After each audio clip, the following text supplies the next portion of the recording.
ನನಗೆ ಇಲ್ಲಿಗೆ ಬಂದಾಗ ಆರೋಗ್ಯ ಸಮಸ್ಯೆ ಇತ್ತು. ನನಗೆ ನಿಂತ್ಕೊಳ್ಳೋಕ್ಕೆ ಶಕ್ತಿ ಇರಲಿಲ್ಲ, ಜಾಸ್ತಿ ಸುಸ್ತು ಆ ಥರ ಇತ್ತು. ಅಮ್ಮ ಆರೋಗ್ಯ ಸಮಸ್ಯೆ ಹಿಂಗಾಗೈತೆ ಅಂತ ಬರೆದಾಗ ನನ್ನ ಮನಸ್ಸಲ್ಲಿರೋದು ಹೇಳಿದಾಗ ಕಣ್ಣಲ್ಲೇ ನೀರು ಬಂದ್ಬಿಡ್ತು. ಇವಾಗ ನನಗೆ ಆರೋಗ್ಯ ಸಮಸ್ಯೆನೂ ಇದು ಸುಧಾರಿಸಿದೆ. ಇವಾಗ ಏನು ಅಷ್ಟೊಂದೇನು ಆರೋಗ್ಯ ಸಮಸ್ಯೆ ಇಲ್ಲ.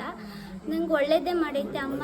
ಈ ತಾಯಿ ಕ್ಷೇತ್ರದಲ್ಲಿ ಪವಾಡ ಏನು ಅಂದರೆ, ನೀವು ಕಣ್ಣು ಮುಂದೆ ಬಂದು ನಿಂತ್ಕೊಂಡಲ್ಲಿ ತಾಯಿ ನಿಮ್ಮ ಮನದಲ್ಲಿರುವಂಥ ಮಾತುಗಳನ್ನ ಬರೆಯೋವಂಥದ್ದು ಈ ತಾಯಿ ಕ್ಷೇತ್ರದಲ್ಲಿ ಪವಾಡ. ಎಷ್ಟೋ ಜನ ಅಂದ್ಕೊಂಡಿರ್ತಾರೆ, ಅಯ್ಯೋ ಇಲ್ಲೆಲ್ಲ ಮಾತಾಡೋದು ತಿಳ್ಕೊಂಡು ಬರವಣಿಗೆ ಮಾಡ್ತಾಳೆ ಅಂತ. ಇಲ್ಲಿ ಯಾರು ಕ್ಷೇತ್ರದಲ್ಲಿ ಮಾತಾಡೋದನ್ನು ತಿಳ್ಕೊಂಡು ಯಾರೂ ಬರವಣಿಗೆ ಮಾಡಲ್ಲ.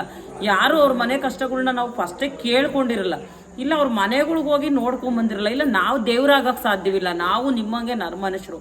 ನೀವು ಬಂದು ಆ ತಾಯಿ ಮುಂದೆ ನಿಂತಲ್ಲಿ ಕಣ್ಣು ಮುಚ್ಚಿ ಬೇಡದಲ್ಲಿ ನೀವು ಇಂಥದ್ನೇ ಬೇಡಿದಿರ ಅಂತ ಬರ್ದು ತೋರಿಸುವಂಥ ಪವಾಡ ಪುರುಷಿ ತಾಯಿ ಚಾಮುಂಡೇಶ್ವರಿ. ಬಂದಮೇಲೆ ನಾವು ಯಾರ ಹತ್ರನೂ ಮಾತಾಡಿಲ್ಲ. ನಾವು ಬಂದಿದ್ದೆ ನಮ್ಮಮ್ಮ ನಾನು ಯಾರಂಗೂ ಮಾತಾಡಿಲ್ಲ. ಅಲ್ಲಿ ಸುಮ್ಗೋಗಿ ಅಮ್ಮನ ಮುಂದೆ ನಿಂತ್ಕೊಂಡು ಅಮ್ಮನೇ ಎಲ್ಲ ನಾವು ಏನೇನು ಪ್ರಶ್ನೆಗೆ ಬಂದಿದ್ದೀವಿ ಅಂತ ಎಲ್ಲ ಹೇಳಿದ್ರು.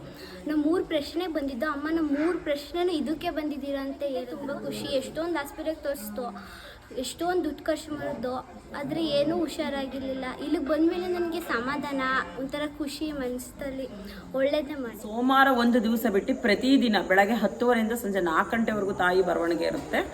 ಪ್ರತಿದಿನವೂ ಇರೋವಂಥದ್ದು.